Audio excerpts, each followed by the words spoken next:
दोस्तों नमस्कार।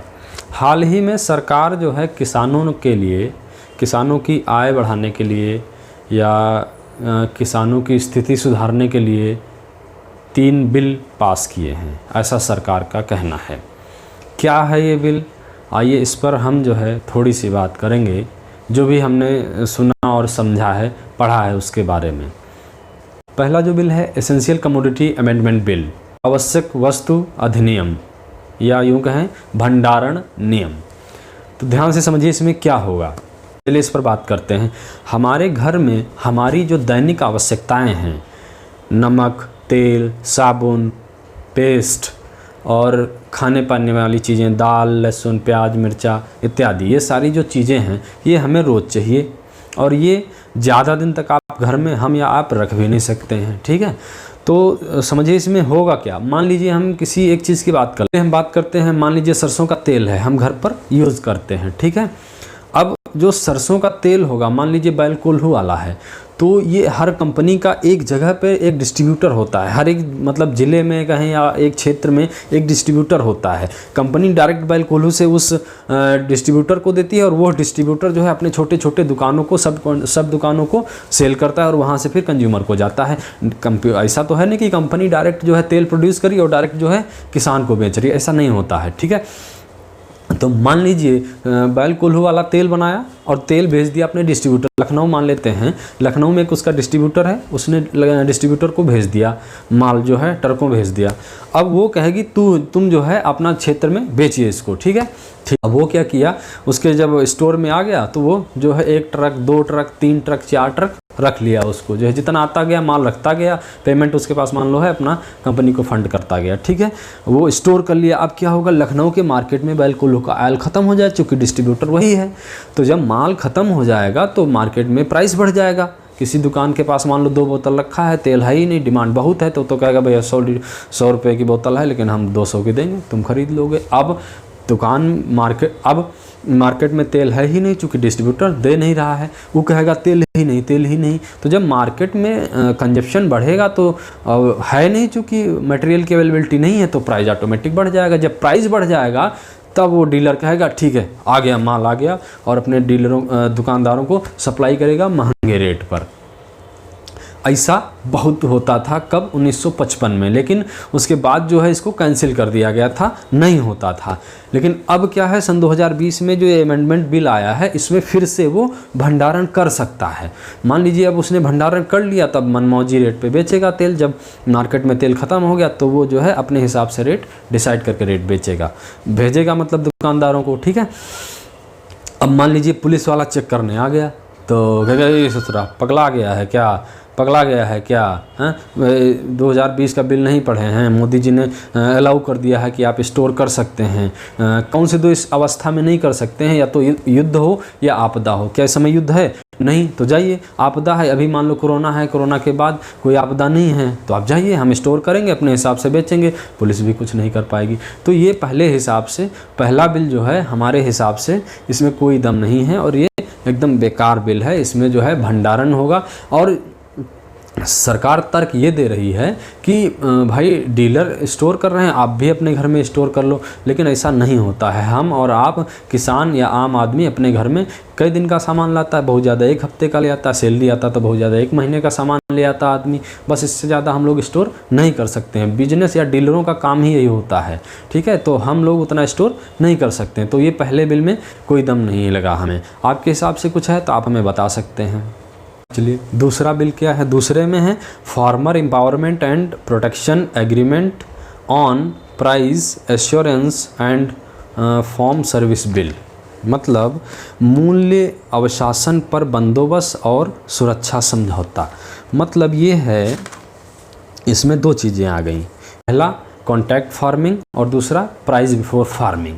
मान लीजिए किसान जो है खेती करता है और उसको फसल बोने से पहले ही पता चल जाए कि हमारा ये गेहूँ इतना रेट में बिकेगा या इतनी फसल हमारी इतना रेट में बिकेगी, तो वो अच्छे से खेती करेगा। तो इसमें जो है किसान के लिए अच्छा होगा। अब समझिए इसमें क्या होगा।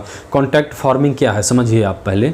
मान लीजिए लेज़ वाला है, लेज़ वाला क्या बनाता है, चिप्स। उसको आलू चाहिए, आलू कितना चाहिए उसको, बहुत बड़ा तादाद में आलू चाहिए, ट्रकों मालगाड़ी, पूरा का पूरा मालगाड़ी बुक कर लेता है, इतना उसको आलू चाहिए होता है। और मान लीजिए पार्ले जी वाला है, उसको गेहूं चाहिए, उसको कितना चाहिए, ट्रकों चाहिए गेहूं, ट्रकों वो माल गेहूं खरीद लेगा। तो वो क्या जो है डायरेक्ट किसानों से खरीदेगा, नहीं, किसान से नहीं खरीदता, वो किससे खरीदता है, जो बड़े बड़े व्यापारी होते हैं उनसे डायरेक्ट खरीदता है।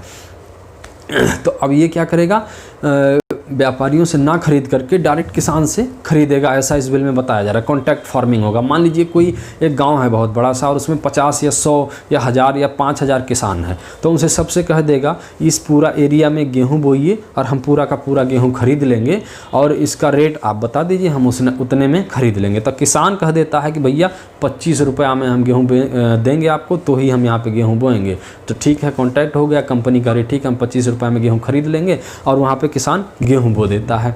ये किसान के लिए फ़ायदेमंद है यहाँ तक।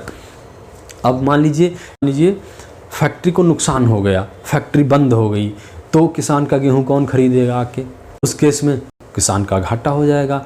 अब आप कॉन्ट्रैक्ट कर चुके हैं तो आप 25 रुपये में गेहूं उसको देंगे, ठीक है।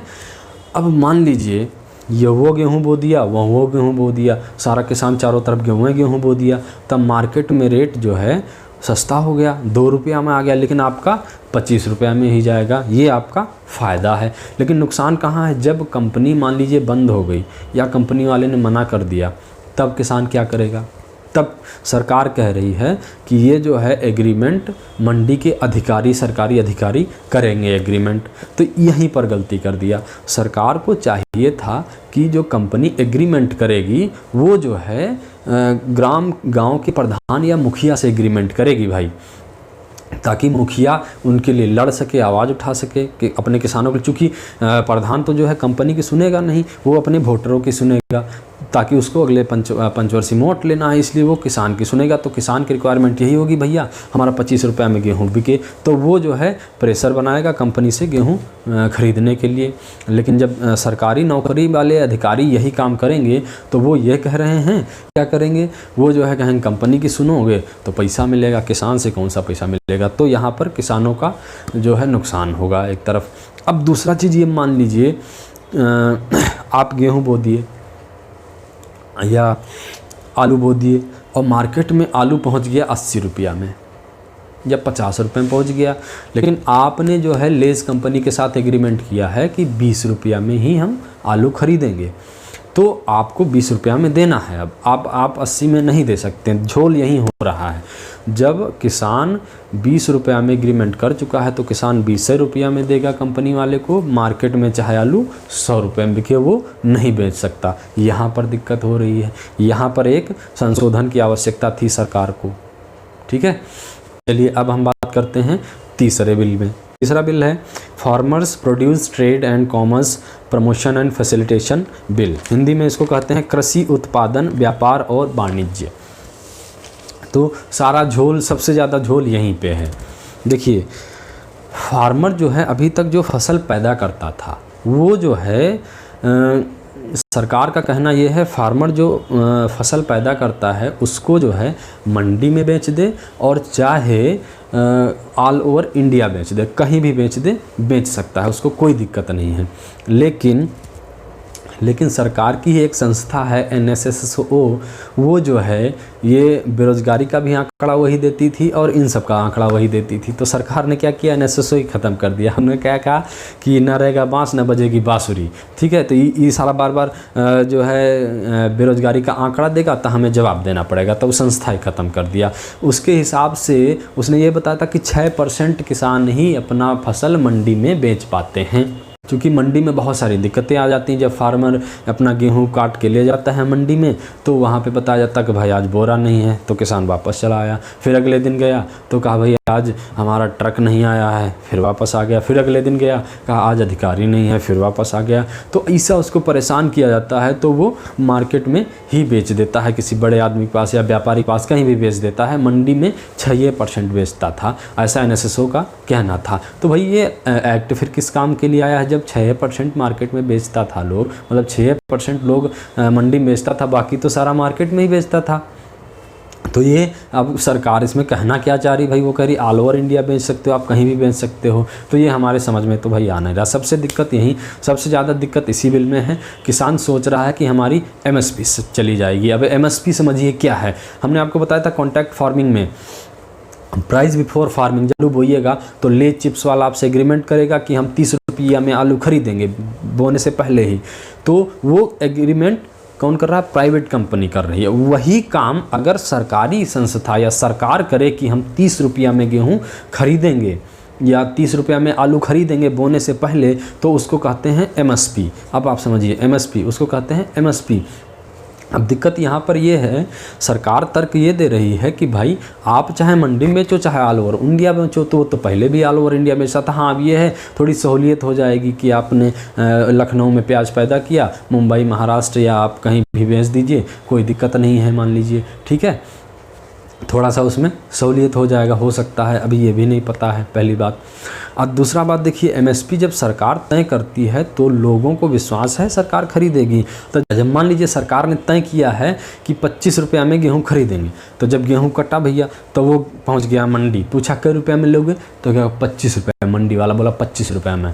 वो गया मार्केट में, पता किया, मार्केट में बोला गेहूँ 30 रुपया में, वो क्या किया, फटाक से उठाया, अब मार्केट में बेच दिया, कहीं भी बेच दिया 30 रुपये में, उसको कोई बाउंडेशन नहीं है। लेकिन प्राइवेट कंपनी जब कॉन्ट्रैक्ट फार्मिंग करेगी तो वो जो है आपको देना पड़ेगा, आप मार्केट में नहीं बेच सकते। और अगर आपने मार्केट में बेच दिया तो उस पर कंपनी क्या एक्शन लेगी या क्या होगा उसमें, ये कुछ डिसाइड नहीं है, किसानों का ये कहना है।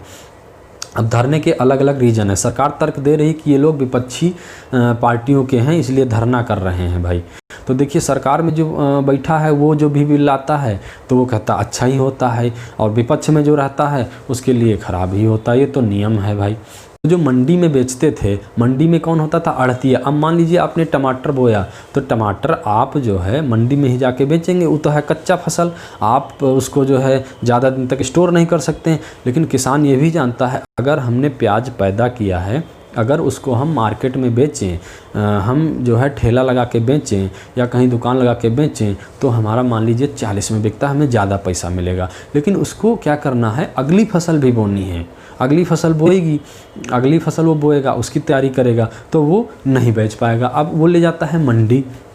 मंडी में क्या होता था, मंडी में ले गया, भाई देखिए ये टमाटर है, इतना टमाटर का क्वांटिटी है, आप रेट बता दीजिए। तो अड़तिया बोल दिया हम 20 रुपया में लेंगे, दूसरा का बोल दिया हम 25 रुपया में लेगा, तो वो कहेगा 25 वाले को दे दो, दे दिया उसको। लेकिन उसमें भी क्या होता था, जितना भी अड़तिया होता था, 50-60 मंडी में अड़तिया होता था, वो सब रेट फिक्स कर लेता था। तो यहाँ पर भी किसानों का हनन होता था, ठीक है। अब सरकार कह रही है कि आप स्टोर कर लीजिए अपना फसल, जब महंगा हो तब बेच दीजिए। अरे भैया ये बताओ, किसान का छत टपकता रहता है, ये सरकार को नहीं पता है, उसके घर में बैठने का जगह नहीं होता है, वो स्टोर कर लेगा। क्या बात कर रहे हैं सरकार भाई, क्या कहना चाह रही सरकार, समझ में नहीं आ रहा है। जब किसान अपने घर में स्टोर नहीं कर सकता तो उसको बेचना ही है, और वो 10 दिन के लिए दुकान लगाकर बेच भी नहीं सकता, ये भी सत्य है। मान लीजिए आप किराएदार रखेंगे, क्या 10 दिन के लिए रखेंगे आप किराएदार? हर कोई यही चाहता है कि परमानेंट कस्टमर मिले उसको, तो वो इसलिए नहीं बेच पाएगा मार्केट में बैठ के, वो मंडी वाले को ही देगा। अब मंडी वाला क्या किया, खरीद के स्टोर कर लिया अपने स्टोर में, और जब वहाँ से कोई किराने वाला दुकान वाला आएगा तब उसको अपने हिसाब से बेचेगा भाई, ये तो वसूल है। अब इसमें सरकार तर्क ये दे रही है कि कॉन्ट्रैक्ट बिफोर फार्मिंग हो रहा है, आप अपने बोने से पहले ही पैसे डिसाइड कर ले रहे हैं। तो अब वो, लेकिन वो आ कौन रहा है, सरकार भी कर रही है प्राइवेट कंपनी वाले आइए आप लोग रेट लगाइए ताकि हम धीरे से साइड हो जाएं। तो सरकार यहाँ से पीछा छुड़ाना चाह रही है, लेकिन उसमें किसानों को बहुत ज़्यादा दिक्कतें होंगी।